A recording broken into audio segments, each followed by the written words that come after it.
Hey everyone, welcome back to the Tea Party. I'm your host, Globe, and this is Verbal Tea, where we explore topics through writing journal entries. As a lot of you know, and if it's your first time, we do series here. And this series, in the light of National Poetry Month, is about the power of creative expression. Today, I have another amazing guest to bring to you. This person is an enthusiast of art in all forms. They love connecting with people and connecting with different cultures through all of their art forms, including food, dancing, you name it. They also have a huge heart and are pursuing a degree in psychology and lifestyle medicine because they have a big heart for adolescents and they want to help them get on the right path for wellness. I'm so excited, you guys. I have wanted to have this person on the show before I even wanted a show. So I am so happy to introduce to you Vaniesha Egypt. Hi everybody. How y'all doing this fine Sunday? Hey, I'm so glad you're here. It's it's already gonna be great. I already told the audience that I wanted you here before I even knew what I was gonna do podcast wise. Thank you. Thank you. It's so nice to finally actually talk poetry with you. Actually have a good old sit down time. Yes. I mean, for years, this is how I know Venetia. It's through the internet. It's magical if you let it be. I met her through there, and she would post these poems, like her just doing the poems, and they would be so good. So I told her she needs to tag me so I don't miss a single one. And so I've been a fan for years, just a virtual fan, listening to her poetry. Yeah, now that I think about it, you're always like, you better tag me. And Yep. sometimes I ain't gonna lie, I be forgetting to tag you, but then I'll be like, let me comment before she just pull up on me like, Mhm. Yep. so this what we're doing. But Facebook now lets you know. They'll say, so and so posted this. Sometimes they'll say it about people I'm not that interested in, Mhm. but other times they will let me know, like, oh yeah, Venetia's caught slipping. She posted a poem and she didn't tag anybody. Like, oh, y'all like that. But at least you hint at it. You'll make hints, and I'm like, okay, I got to keep my eye out. Yeah, I'll drop it, but I'm just like, y'all know me. I'm like, oh, school don't caught up to me. Give me about 2 months, but I got y'all. I got y'all. Yeah. Like this is just one of my many notebooks. I write so much. Like I have one of my very first notebooks when I started poetry is literally in a Ziploc. The cover fell off. The pages are Oh. falling apart. It's highlighted. It's marked. I mean, that notebook has a lot of history to it, and it was actually given to me. I can't remember his name because I'm not a football person like that, but he was the quarterback for the Kansas City Chiefs back in like 2011. So to all the footballers out there, y'all could Google that up right quick. Y'all gonna know. Right, because I don't. Kansas Well, City Chiefs. you know, he was handsome, and he looked like when Shrek turned human. No. That's all I know. That's all I remember. I He was like, looked like Shrek too. so you thought Human Shrek was attractive.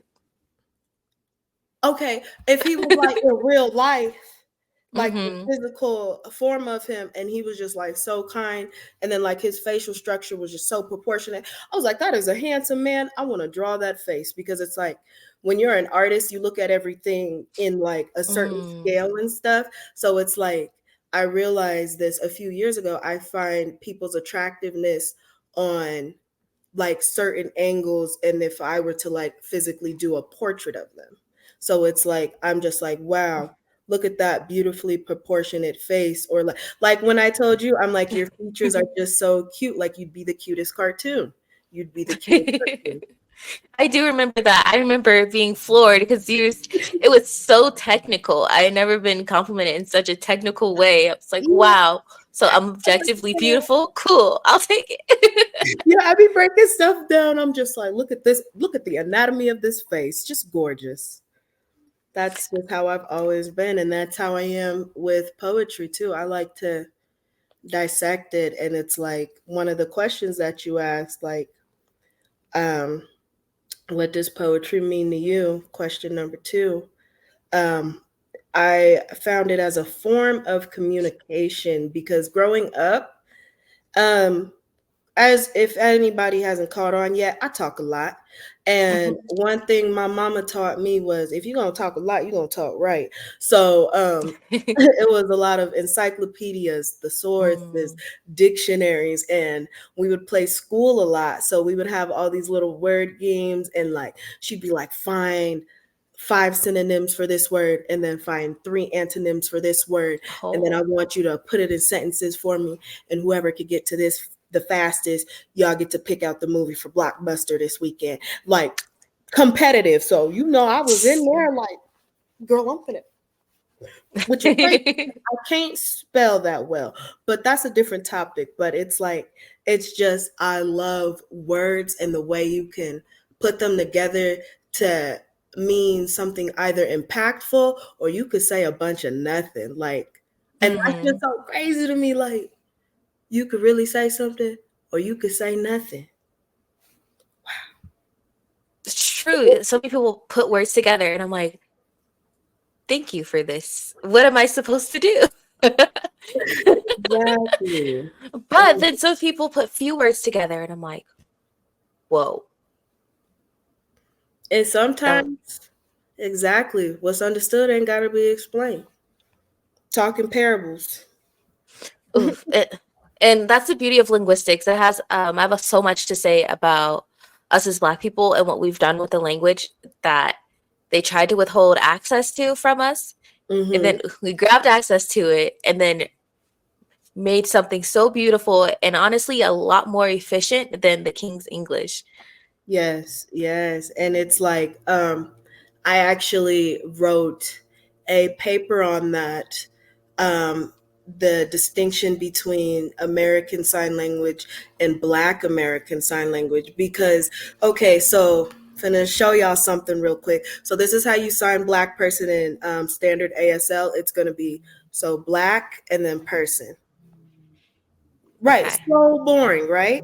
And then if I was to sign to you in Black ASL that I'm a Black person, I'd be like, I'm a Really? exactly like you still have the sign Black, but you're like what's up? Like I'm Yes. here, And it's like I was like, that's so hard to me because also like I've also noticed that I just naturally sign in Mhm. Black American Sign Language because we take up more space grammatically, and Mhm. other signers who aren't Black, they'll tell me I'm signing wrong, but I'm like, no, I know what I said, because if a Black deaf person came along, they'd be like, facts, bro, like, I love the distinction between the two languages, and it's like sometimes I like to use very proper English if I want to reach a very large demographic, but if I want to hit a certain audience, like this is for the niggas, then I'm gonna use a certain dialect, and that's what it's just wordplay. I love it. Like, It's art. It really is. It's a language and we use it for very basic things, but it's art. And my last episode with Lady Speech, we just talked about so much of how we didn't have anything. So we made art and put our soul into everything. Everything, mm-hmm. all of the basics of life, we put our heart into it. So it's all art. And I didn't even know there was a Black American Sign Language. I didn't even know there was a different level, but it makes sense. I can't imagine us doing anything without it being like us. And I can't recall the name, but they do. It might still be on Netflix, but they do have a documentary about it on Netflix if you're interested. And there's also a couple books about it that I can send you later. I could just send you the whole paper. It got the information in there that I wrote, if you want me to be honest. And then Yes. to like flow into the first question on like what got me into poetry. So a lot of this is going to be about just like my parents, is what I realize is what I'm Mm, going through these questions. So my favorite poem is Why God Made Us Black. I remember mm, growing up, my very first memories especially when I learned how to read, because my mom, she had it on the fridge, Mm. and it had the person's questions, and then it had God's response. And I remember I would read that at least a few times a week, and it's just like the beauty of it, and it's just how she always taught us to embrace our blackness. And it's like there's certain lines in that poem that Mm. still hit me to this day, like, I made your bone structure strong to withstand time. And like, even the very final line, and like, I had to carry this with me through life, because it's like growing up in Colorado and struggling with your blackness, and like Mm. being a little bit darker than everybody around you. You be feeling some type of way, especially if people are constantly pointing it out or saying something about it. Mm. But it was, that final line of that poem was, I didn't make you in the image of darkness, I made you in the image of me. And so it's just like, boom. So it's like, exactly. And it's just like, it's my first solid memory of actually being exposed to poetry. And my dad, he's a DJ, so it's like I've been exposed to a ridiculous genre of music. From like, his record collection goes back from like, I think his earliest is in like the 20s or 30s, and he's collected them from his mom as well, and to like current music. And it's just like the wordplay, like 80s hip hop, when hip hop first dropped, Mhm. and they was being lyricists for real. I was like, this is what, y'all don't know about that. And that's what gets me hyped. Like, and it's like, I'm not gonna front. I will admit that poetry does give me some type of an ego a little bit, because I'm just like, do y'all know this many words? Like, I'm not gonna front. I be feeling like a little Wayne-ish, if you know what I mean. But it's like, at the same time, I like to, when Did you you say Waynish? little Wayne, like, you know how he'll just, Yeah, because and it's he's like, just he's such a gymnast with figurative language. You're like, "Ooh, ooh, ooh." mm-hmm.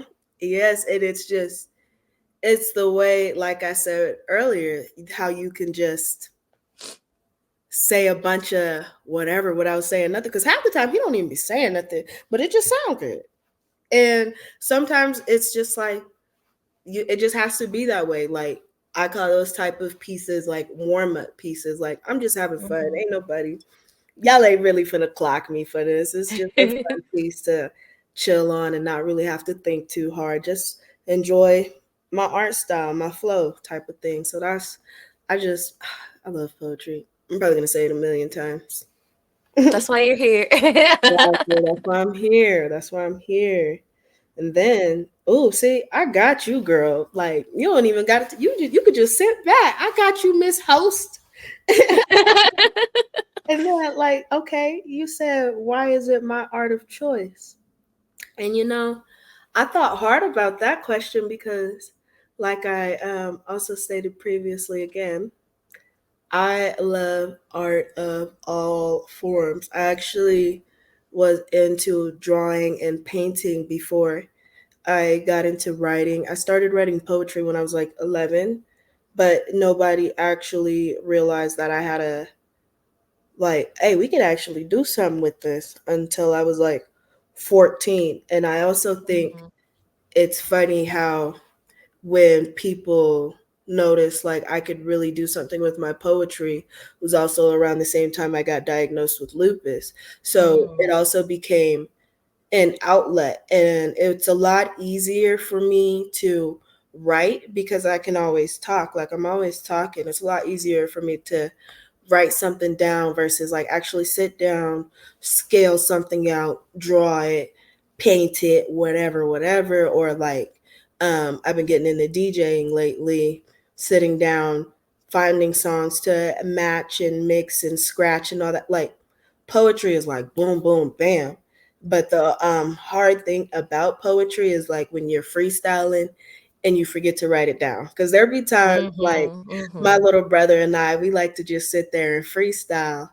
And he'd be like, we wasn't recording because you just spit some fire, bro. Do you remember that? I'm like, nope, absolutely not. They're there. Yeah, and it's just like uh I was always good with pictures, and I remember the one who actually put that pressure on me to become a poet. His name is Arda, and I still work with him till this day. He was like, "You're actually a really good storyteller," and then he was just like, I felt like I was bribed. He was like, I have this workshop. You should try it out. And I tried it out, and I spread my wings. Like, he saw the talent in me that I didn't see within myself, and Mm.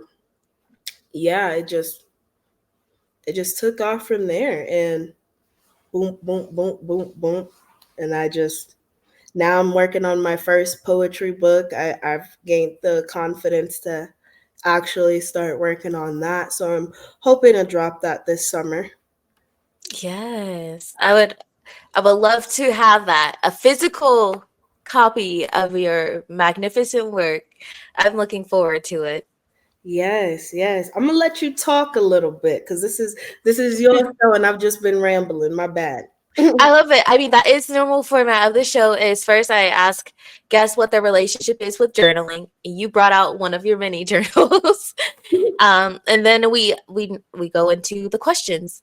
Now, I know you ended up answering all the questions, which seems to be the theme with my guests, and I love that because that's just a testament of the magic of journaling, honestly. Mhm. Because once you open those floodgates, it's you're in there. You're lost in that world. Exactly. I was like, she messed up. Why did you? No, I can't stop talking. No, you're fine, and that's the beauty of this. All of the episodes have kind of been the Mhm. poets being poets, and that's what's beautiful about this series. Now, I know you did answer all of the questions, but which one stuck out to you the most? Which one did you feel you spent the most time writing? Probably between question one and question four, because with question one, it really made me think back through all the poetry that I've actually ever read and got inspired by. And then question four made me look at my own poetry career.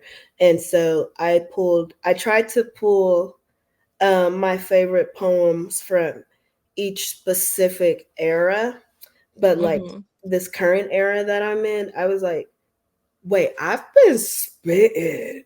So that was Yeah. a little bit harder. So like for question four, the one that really um like emphasized like, yo, this girl can write was Mhm. I am Vaniesha Egypt. I was 14 years old when I wrote that, and that's the poem that took me to great places. I mean, I've performed that at the governor's mansion. I performed that at Pixar Studios. I've performed that in a variety of places. People love that piece. And then when I was 18, so like a little bit into my first year of college, and mind you, I was going to CSU. Mm. Trump was running for election. Black Lives Matter was at its height. It was just a thick year. That's all I could say. Thick ear. Yeah, I can't blame any, thing around me, because it's all about how you internalize and actually handle the situation. So it's like that was a really hard year for me. So it's like the best poem that I came out that year was Miss V's mixtape, and it was just about my favorite songs and like what I got from them in terms um, of a guy that I thought I liked. Mm. Cause I be romantical. Oh my gosh, It's embarrassing sometimes how mushy I be, but that poem was hard. Like, cause I was mad. Cause I'm like, why you playing with me? And it's like that one. A lot of people, they started seeing like a different side of me. Like, hold on, Venetia, hold on. You making stuff shake. Hold on, girl. Don't, we're not gonna make you too mad. We're not gonna make you too mad. And then in terms of like my poetry growth these past couple of years, my favorite poems would be Being Black is Uncomfortable, Mm, Master Splinter, and then What's the Cost of Being a Real Nigga. Those three were just hitting for me right now. And yeah, so it's like I really thought about, and it also shows just my growth as a poet. mhm, It also shows you can, I love to go back and read my poems sometimes because I can tell where I was mentally. I can tell, what I've went through, and I love to see how I've handled things and how I've grown. And it's just like it's a longitudinal study of an art form that people just sometimes don't comprehend if you only look at it one piece at a time. honestly, and that's why I love journaling, and that's why I argue that art is journaling, because you get to look back. It's like a movie in text, this is the script of your life per Mm-hmm. se. Mm-hmm. And I And just, even if you're writing fantasy, so I've always been romantic, but mm-hmm. not emotionally available. So I would write these feelings I want to feel as if I felt them, like trying to manifest that sentiment within myself. And even though it looks like I'm in love in those poems, I know where I was even still. So even though it's like a facade, I guess, I still know where I was. Just reading the poems, I remember exactly how I felt, how my body felt writing it, where my mind was, what music I was listening to when writing it. And that's just really powerful to me. Mm-hmm. And it's something that you said that stuck out to me was you were trying to experience those feelings by trying to write them. And I love that because I feel like that has helped me a lot through my depression. Mhm. Because, so like my therapist, she'd be like, I know you like poetry, so girl, I'm gonna have you write. And I'd be like, okay, girl, what we finna write about? So it's like, it's I always talked about like what happiness would feel like to me or what happiness would be to me. And it's like I go back and look at it now because now that I'm in just like a very wonderful mental state, I look back at it and it's like, wow, some of those things I wanted and I got them. And some of those things is like a false sense of happiness. You do get Mhm. like you do see where you was at. You do see where you was faking the funk. And it's like you said, that's the beauty of art because it's like you can see who you was trying to be on your way to becoming who you are. Yep. It is what it is. And I'm just like, exactly, facts. Facts. It makes you give yourself so much grace and so much more Hmm. reason to celebrate yourself. Like, wow, I really came a long way. Man, and it's like I often use like when I stated a little bit earlier in the episode, I use it as a form of communication. I've used it as like when you're in those situations when you want to talk to somebody, but they're not in a space to receive what you're saying. Mhm. So I will often write poetry in forms of letters to people I want to talk to. I've written quite a few letters to my granddad since he's passed away. And I've written quite a few heavy letters to my dad. And it's like, my biological father, I should say. And it's like, I'm just waiting for the day because they're very beautiful pieces. And it's like, you can they should be an opera. That's how much emotion they have. Like you can see and feel my hurt and my pain of me wanting my father. You can see that I still see the good in him, but I want him to be held accountable for Mhm. him not being the best that he can be. I want him to just be freed of what he's going through, but he's not allowing himself to be free. And I'm like, look, I just want my dad, you know. And it's like I said, those forms of communication. I write letters to myself a lot. I write letters to God. I mean, he could probably hear. I mean, I know he can hear what I'm saying, but sometimes you just gotta write it down. Cause I'm like, Lord, they taxing us for grapes. I can't afford grapes. Just Keep me out of grapes. So it's like I'll write a letter to anybody, and it's just seeing. I love to see how my feelings change for a person, or how I've grown and healed. And it, like you said, just a beautiful movie of the script. That reminds me, you saying you write letters. It reminds me of that movie with Will Smith. I think it's Collateral Beauty. I think I think he I know what you're talking about. I know what you're talking about. because he didn't write letters to people. He wrote letters to concepts, to Hmm. um to time, love, and something else. Maybe it was death, but they were concepts. They weren't to people. They were concepts. And that honestly, I saw that movie back when I was younger in Hmm. high school. That made me want to write letters to concepts. And that Mm. evolved into me starting to define things for myself. Mm. And when I would be in jeopardy or compromise with what was being presented to me and what I felt in my spirit, I would write letters to the concepts, which is why my first series was writing letters, not writing letters, but just defining success. Mm. Because the more I decide to actually write about that concept and how it's presented to me and how I feel about it, then my life becomes better because now I can order my steps to write my own script. But that you talking about being taxed for grapes just made me think about how I've been writing letters and almost my own dictionary of Mm. concepts like, oh, this is what success is supposed to look like, this is what happiness is supposed to look like, this is what luxury is supposed to look like, all of these different things.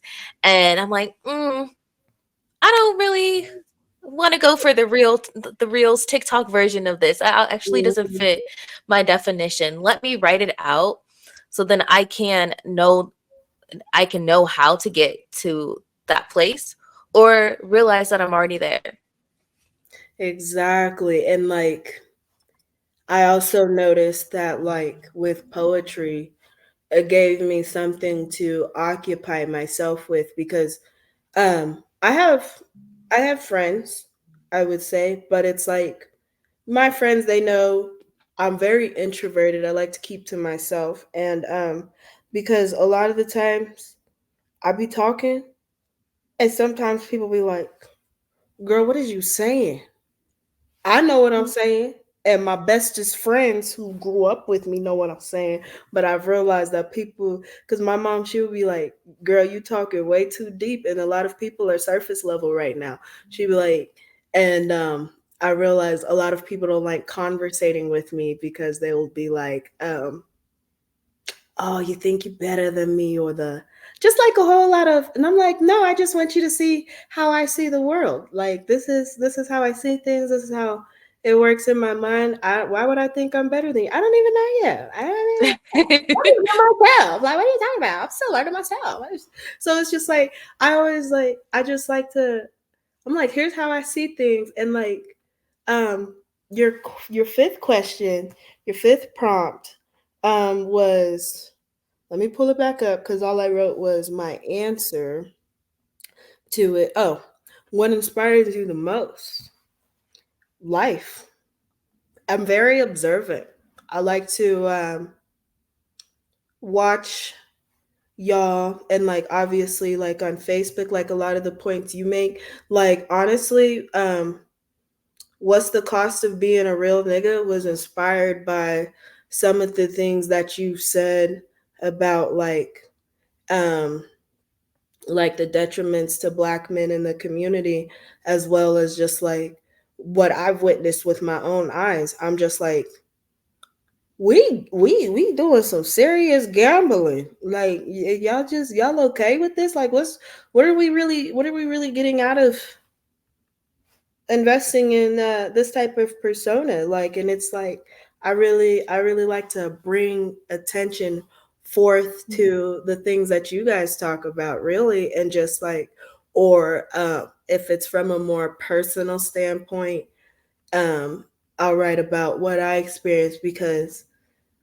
um, the things that I experience, a lot of people experience as well, but they don't have the words for it like I do. Mm-hmm. So it's like that's what inspires me to write is what y'all be talking about. Cause I'll be like, let me talk for you. That's how I be feeling.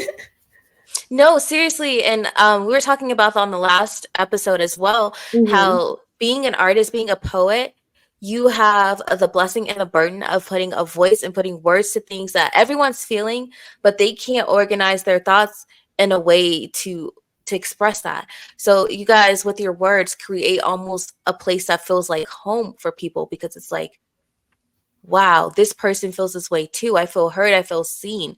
I feel Hmm. validated because someone had the words that I couldn't find. And so when it comes to people, especially creatives, feeling that they might have too much ego and things like that, as long as you are still operating in compassion, I respect it. And honestly, sharing your art and especially when you're being inspired by what you observe and see, that is a compassionate act within itself because you are, even if you're unaware, you are completing a mission of making people feel heard. People that are mute and are scared to voice themselves, you're making them feel heard. And as I get older, I don't really share that much poetry anymore, but I do share a lot of my thoughts. And I say it all the time. I have more people message me saying, "Oh my gosh, thank you so much for always posting this." They don't want to like react it or whatever because of their boyfriends or whatever, Hmm. but they still felt heard and felt seen. So it makes me feel affirmed that, I'm not just talking nonsense and that there was a purpose of me sharing that aloud. Our voices are really important, so we can't discount them. Exactly. And it's like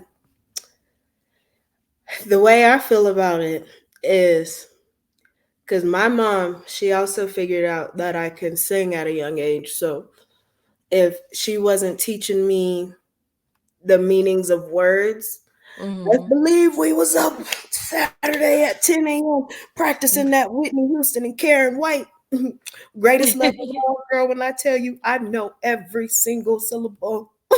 It's like it was like if you can't sing it, talk it. If you can't rap it, talk it. Because that's what Hmm. poetry is. It's rhythm and poetry. Because it's like sometimes people want to get me into the rap game, but I'm like, I'm not finna compromise my character. I'm not finna be talking about nothing I don't want to talk about because they finna sit up there and try to make me talk about stuff I don't want to talk about in order for me to actually take off. And it's like that's why I'm okay with being an underground poet, but at the same time, like I stated in one of my posts, y'all don't give me my flowers, y'all gonna make me wrong. I've been writing for a long time, but I get my recognition where it's due.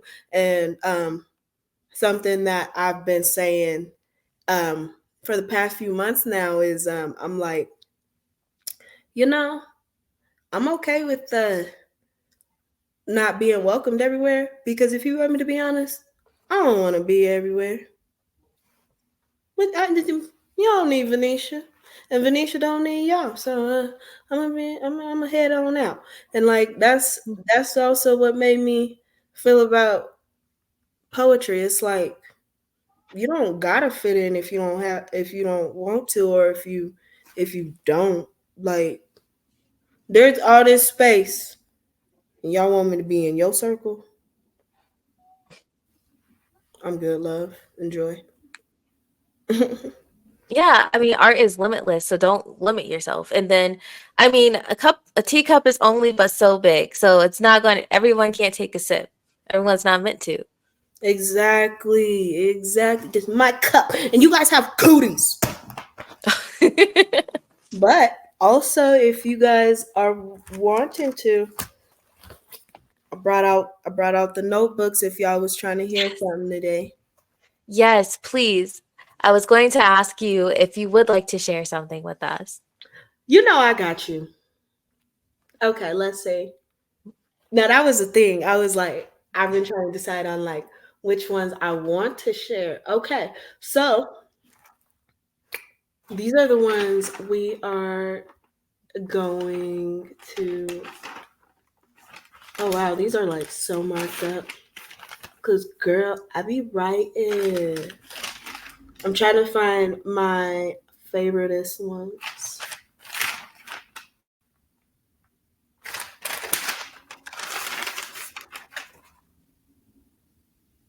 Mm, this one's a good one. But how good is it? Okay, actually, yeah. So you're gonna like these ones. So these are from the poetry project that I told you I had to do from a couple of months ago. These are gonna be Mm-hmm. the last two because if you were to read all 12 of the poems together, it's one long story. It follows Mm. the hero's journey. But it's basically the hero's journey to being comfortable and loving your blackness. So I'm gonna read you the last two poems, and it's gonna be called "The Return" and "The Freedom to Live." Okay, so I don't get tongue tied.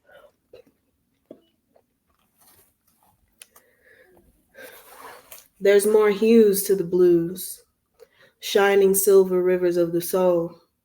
No longer seeing yourself through the eyes of others. WE would be proud to see that you were able to compound the double conscious. Your power ripples through the earth as the heart and mind begin to mesh. The hip in your hop inspired from the swinging emotions of jazz. Toes tapping on the earth's surface like Morse code. Let everyone get the message. We decided to use this type of lead and not the other one because these words hit like a Smith and Wesson. Love being black. We're no longer remorseful. Influence is international. Stand up, the black diaspora. May be the last leg of the race, but nothing can get past you. Marvel at your wittiness. It's our thing. Ooh, I remember that Mm. line. Marvel at your wittiness. It's our thing. And we gonna do what we wanna do. Ain't no problems with Houston. Whitney showed us the greatest love of all. Lauren, that we are not the miseducated. We got a story to tell like Nas. Everyone, they're trying to deconstruct us. Drug through the Carolina muds till we get north, hit them like the Renaissance. I told you, my black beauty, you set in stone like Rosetta, only rocking with the king sitting pristine in the little red Corvette called a Coretta. No longer allowed to slaughter us like cattle just because y'all fed up. Always got 2 packs of sticky notes being observant allowed us to keep our heads up. Freedom Riders, they can never silence your story. The ability to be whatever you want to be because we would never let up. All throughout Africa and the Americas, skin so sun kissed that the stars in the sky are uncomparable. Let them universally marvel at how doctored up your strangeness, how we doctored up your strangeness, going off of the metal work like a wordsmith surgeon, but there aren't any patients. Let them know that we're not going to wait anymore. We're not going anywhere. And oh, yeah, this delivery is urgent. Then it goes into the last poem, The Freedom to Live. And this one is like real light. I wanted people to feel what freedom feels like. It feels like air, it feels like floating, it feels like. Mm. So that's what this poem will symbolize. And it's free to go anywhere in the world, free to watch the sunrise every morning, free to be loved and admired, free to express myself authentically, free to experience all the shades of beauty, free to be you, free to be me, free, to be us. Snap, snap, snap, snap, snap. I know, right? Yes. Too emotional. Now we gotta get into some gangster stuff. I ain't finna go Mm. out on a soft note. Ugh. You know what? I'm gonna share my most recent one, my favorite one. What's the cost of being a real nigga? I knew it. I knew it. I know that's your favorite. That one is a very powerful one. That's a very powerful piece. And you know what? I'll try not to smile through this one because my mom was like, "You put on your performance face too much," and she's like, "Why are you smiling? There's such a serious issue." And I was like, "My bad, you're right. I was nervous." So let me get my tough face. All right, here we go, y'all. What's the cost of being a real nigga? Spending all hours in the streets, chained to stop signs by hood slang, too many youth dying by the trigger. What's the cost of being a real nigga? Uncontrollable emotions leave you liable to be robbed of your assets, life altering investments. What's the cost of being a real nigga? Getting stomped out by $100 pairs of black forces, putting folks on obituaries and Hanes t shirts because you gotta earn back the profits. What's the cost of being a real nigga? Putting your trap money on dice games and parlays, hoping to make enough money to get you laid, not knowing which kind you'll even get though. What's the cost of being a real nigga?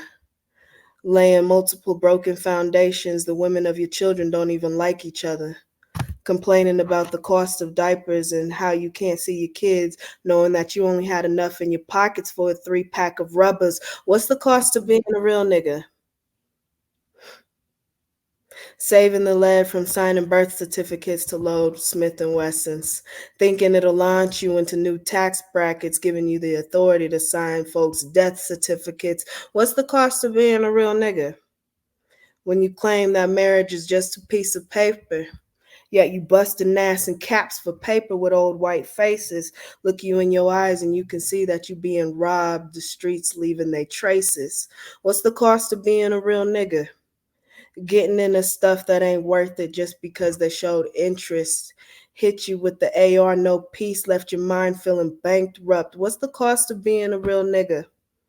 When you spend all your time in the negative trying to get a lick back, manipulating and baiting, left him swimming with the fishes, laid him down with the Murrays like a wave cap, that boy fresh to death in them burnt up britches. What's the cost of being a real nigga? Putting bags that you barely have on folks' heads, but the only bag that you get is black and you gotta call your mother to identify the body of the dead. What's the cost of being a real nigga? When you get that rite of passage, you worked hard for your prize now. Here's 25 to life, and no, they don't do returns or exchanges. What's the cost of being a Mm. real nigga? When you spend all your time trying to be a legend when you're not even saved in one's memories. You spend all your time trying to prove that everyone is an enemy. What's the cost of being a real nigga?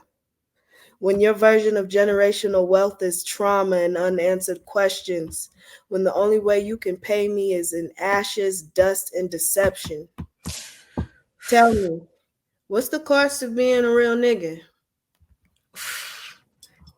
And that's the short version, because you know the other version Yeah. got a few more other lines in it. But that's the that's the light one for y'all. I don't want to put it on too heavy. Ugh, the abridged version. I love it. That last line. Oh my gosh. There's that's the kind of poem back in what was it, seventh grade? We Mm-hmm. used to in English, we used to read a poem every day. Every day in class we read a poem at the beginning and we would get to annotate it, break it down, see what we noticed, see how it made us feel, and then we talk about it. That would be one of the poems I'm sure Miss Silver would have us read one day just to break it down because she was pushing the envelope a lot on a lot of things. Um, and that's what really made me feel validated in being a poet because I wrote poetry Mm-hmm. since I want to say since like second, third grade, I was writing poetry. But I had never really felt validated as a poet outside of church until I was exposed to all of the different kinds of poets when I was in school. And Miss Silver really opened my eyes like, oh my gosh, I've been doing this. I've been doing this. But that reminds me of a poem it just takes me back. And a lot of your poems do take me back to sitting down with my classmates and circling things like, you see what she did here? This is that. Like, it's I love your poetry.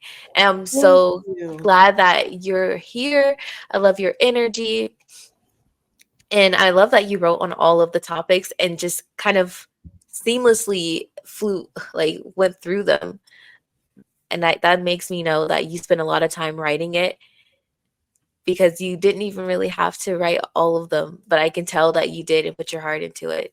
So thank you so much for that. You're welcome. And it's like I said, it really gave me the opportunity to really sit there and actually think about, well, how do I view poetry outside of an outlet to cope with having lupus? Like, Mhm. because like I've always just saw it as a coping tool. I didn't start seeing myself as a poet until probably, yeah, when I had my first big performance at Pixar, and I met Michael B. Jordan, MC Hammer, and Will I Am, and they told me, especially Will I Am and MC Hammer, they was like, "Girl, you better not ever stop writing." And this is coming from another writer and producer. I don't care if you gotta take a couple years off. I don't care if you gotta take a break. That was like, but one day they gonna see you, and it's like I was I was 17. So that Wow. was like 9 years ago now. And Mhm. I'm just like, okay.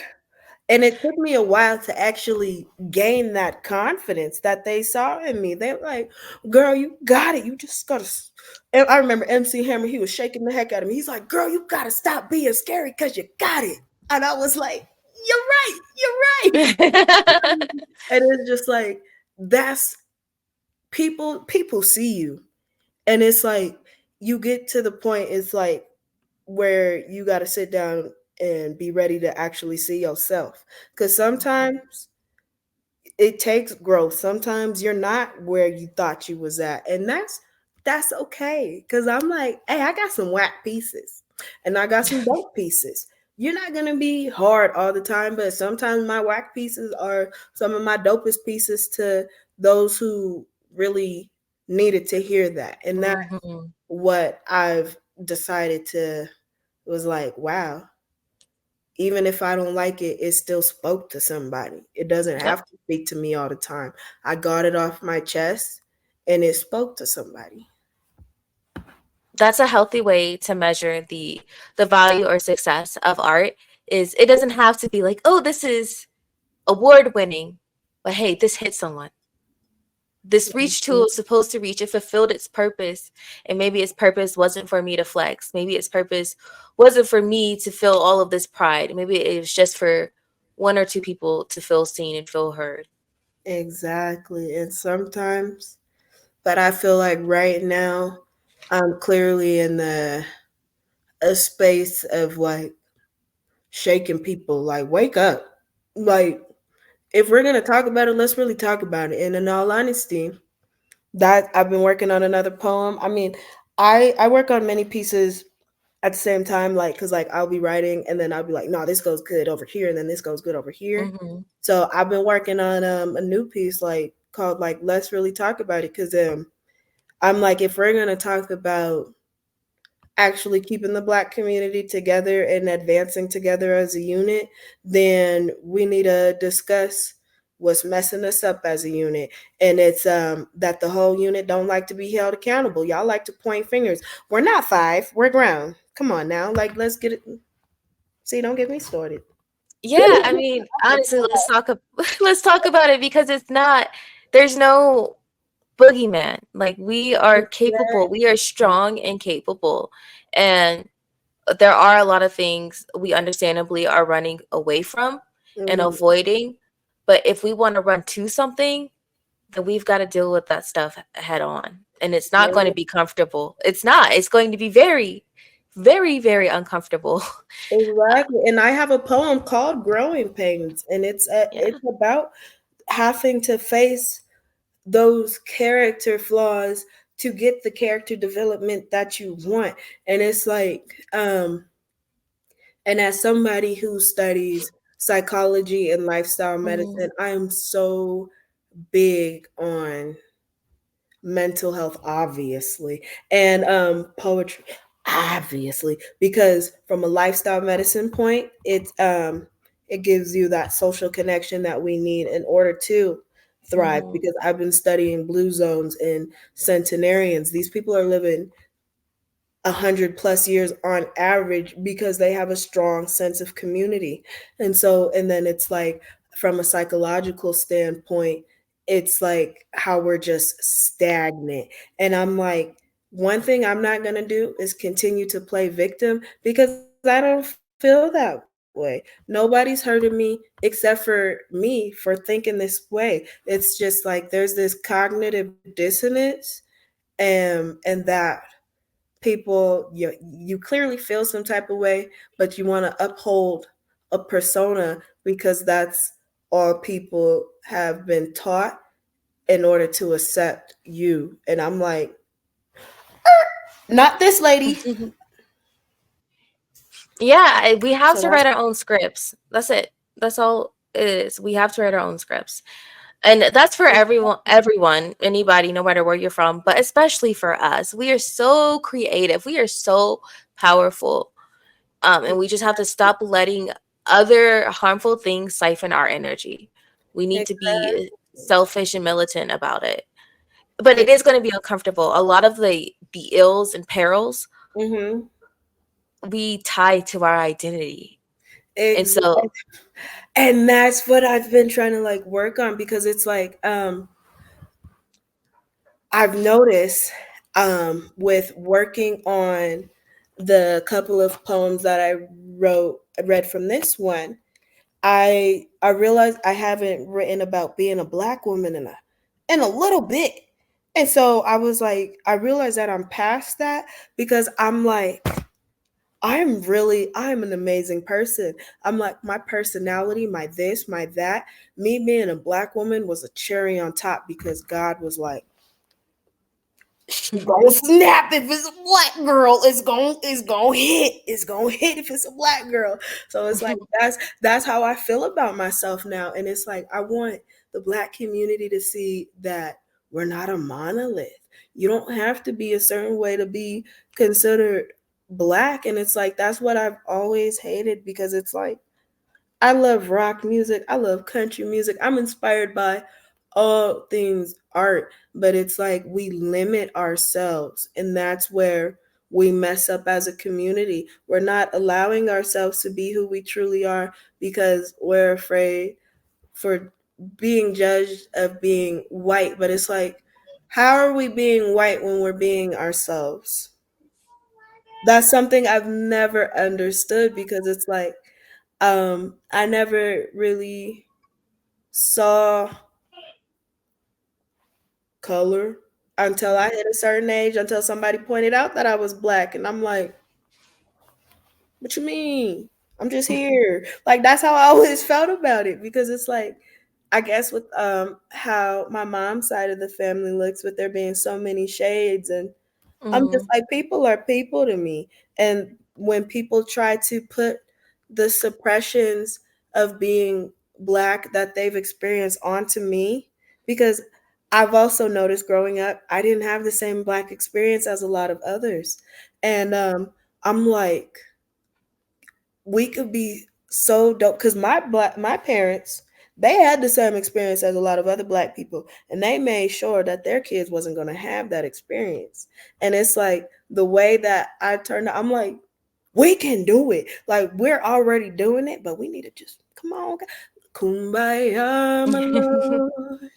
Come on, y'all, we could do this. Like, let's work this out. Let's put It's like, I just want everybody to see each other as siblings. And it's like, I don't know, it's just as you could see, like with me having my big heart, I just love people for who they are. I meet them where they're at. And it's like, unfortunately, you do, like I stated earlier, some people aren't receiving of that. And you have to, unfortunately, leave them where they're at. You can lead a horse to water, but you can't make them drink. And sometimes them horses are willing to die of dehydration if they're convinced that the water is poison when it's not, Mm, you know. yes. It's like that's what my role as a poet is. We're not a monolith. And you can go through all throughout history, we've never been a monolith. So to try to make us one, to try to fit us into this category, to try to sit up here and be like, this is whack, so you ain't black, give me your card, nigga, snatch. Ooh, not me spitting bars. But it's like, come on now, revoking black cards and imaginary cookouts. I'm like, we are messing ourselves up so much on a psychological level. Like, I get what we're trying to do, but it's like people aren't thinking long term about it, and that's what I like to do. I like to think long term about things, and that's what my poetry reflects: the long term versus short term. I would I would argue that I do like those little petty attempts at a community. They are meaningful. I just wish we take it to another level. I want us to take it to another level.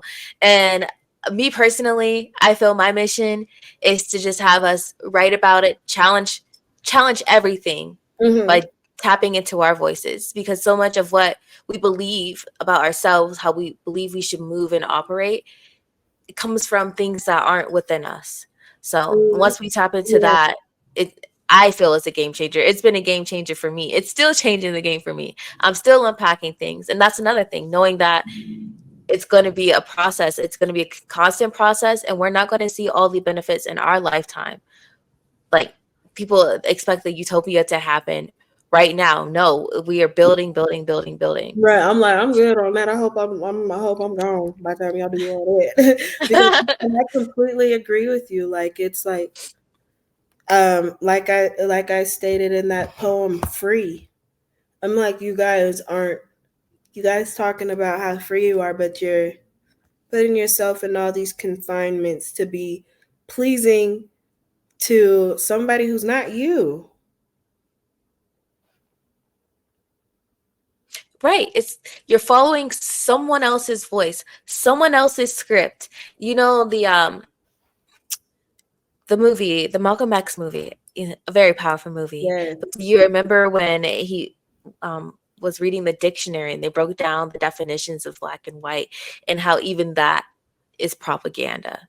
Yes. And it's like I've also been in like a space where I'm like, I realize I'm no longer getting offended by the word nigga if non-black people use it, because like you said, if you look at it from a dictionary text point, I mean standpoint, and if everybody sees it from that standpoint, or if they see it from a certain standpoint, because a lot of people see it as it just means homie, but if you look at it in a dictionary, so I'm just like, if you guys want to be considered homies, if you guys want to be considered ignorant, you could do whatever you want. But what you're not finna do is use words, put them together to attack me in a negative way, because words have power. And I truly believe that, we need to be held accountable for things we say, or like how we think. And it's just like, because sometimes it's harmful to others, and not only is it harmful to others, it's harmful to ourselves. How are you being authentic if you're I could really go on all day about this. I really can. Well, I have some other episodes planned where they are primarily focused on the community. So we could definitely chat after the show about what those look like if you want to be Okay. part of them, because it's a passion. It's where this really all started for me. Hmm. Um, as a black woman who's always spoke like this since I was a girl. Right. Um, from and I come from very modest beginnings, so I was called white and things like that. There we go. Right. So that's where all this stems from, and it's not a Right. superiority thing, because I did have Mhm. that complex for a bit. Obviously, I was young, but as I grew older, I realized I don't have to be this, I don't have to be that. Like I don't have to be super proper if I don't want to. I don't, but I don't also have Right. to, I also don't have to speak in that vernacular if I don't want to either. I could choose. I am a multifaceted person, and what that looks like, what I look like, who I am, I had to define that for myself. I had to tune out both parties, both sides to figure it out. Um, Mm-hmm. so we definitely can discuss that at a later time, but that is the power of poetry. The power of poetry, especially as Black people, is its art, and art is our world. That is where we truly dominate, we truly shine. I feel that's where our ancestors just, kiss and caress us Mm-hmm. is is when we are creating, because that is what, as Lady Speech said, that is how we survive. That is how we lived. So, Exactly. And it's like, speaking of like ancestors and stuff, like I've noticed, I'm like, we've been writers because my dad writes. I found out my granddad loved to write. Obviously, my mom loves to write. And it's like, I'm like, I think I wanted to get into short stories just because I love to write. And it's like, we just have a lot to say, and it's like, hey, just hear us out real quick. You might like this. Check this out. of course, but before you go, I have this thing. It's a segment called Something to Sip On. So Oh, I'm going to introduce it. So, introducing our next segment, Something to Sip On.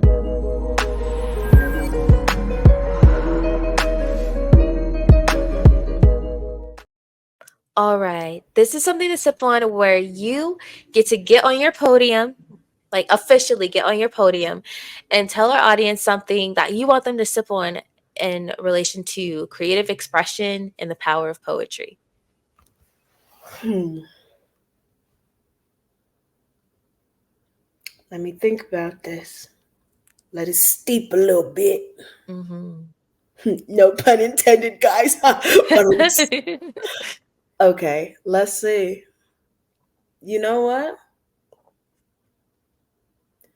I think what every poet should know is that one quote: just do it, like Nike, like do it when you're afraid, do it when you're scared, do it when you're sad, do it when you feel empty, do it when you Mhm. feel whatever, because poetry is putting your emotions into words. So whenever you don't feel like doing something, just do it anyway, because it's like that's still a feeling to turn into an art, because at the end of the day, we all have felt that way and we're gonna feel that way. So just stay connected with your feelings and never forget to stay in tune with yourself, in all honesty, if you're gonna be within the art realm and within the poetry realm is making sure you stay connected and always know who you are, no matter what stage you are in life. Yes, sips tea. That is good. Thank you so much. Thank you for sharing your journey. Thank you for sharing some poetry. I was hoping we got some poetry on the mic this month. So thank you so much for fulfilling that wish for me. And I just want everyone to know where you want to be found if they want to keep up with you, and keep up on updates about your book coming out. Where can they find you? So I'm actually getting everything back together. I've been working on putting my YouTube channel back together and uploading my poems on there that I've recorded so far. My YouTube channel name is going to be the same, Vaniesha Egypt. My book, I'm going to actually put it on Amazon so that it can be accessible Hmm. virtually so far, but I do plan on trying to get a physical copy by the end of the year so you guys can actually meet me in real life and I can sign them for you or whatever we want to do. So everything's Vaniesha Egypt. If you want to add me on Facebook, that's going to be Vinny Gordon. If you want to follow me on Instagram, that is going to be Vinny_Egypt. And it'll have my actual Vaniesha G in there. Your